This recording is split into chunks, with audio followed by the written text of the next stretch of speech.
Hey guys, this is Mama May. Welcome back to another Couponers product review. These type of videos are just quick, short review videos on products that I've been able to test out or try with couponing or the Ibotta app or one of the other apps.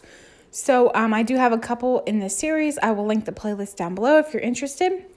So let's go ahead and get started with today's product review.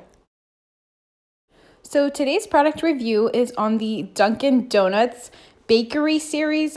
Specifically, I purchased the caramel coffee cake in the K-Cups.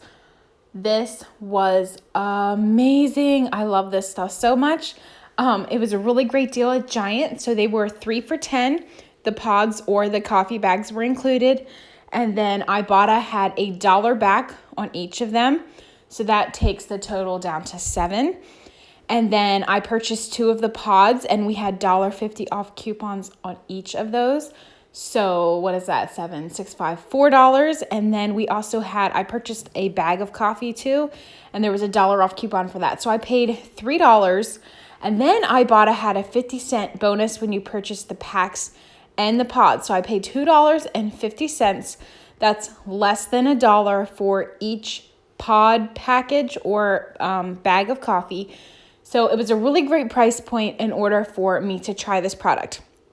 And I particularly will drink Starbucks coffee in the morning, not from Starbucks, from at home in a bag, and I put it in my coffee maker. So anyway, that's what I was used to, and I loved this stuff. There is no added sugar or anything, so you don't have to worry about that. It's just the flavoring. It makes your kitchen smell amazing. It has this buttery scent, and the taste is really good. I really am enjoying this stuff, and if this sale comes around again, I will definitely be hoping to pair it in with Ibotta again and coupons because this stuff is amazing. So I would definitely try this if you like sweet and flavored coffees. This was really good. So that's my review for this week. Definitely a thumbs up on this product. Thanks for watching.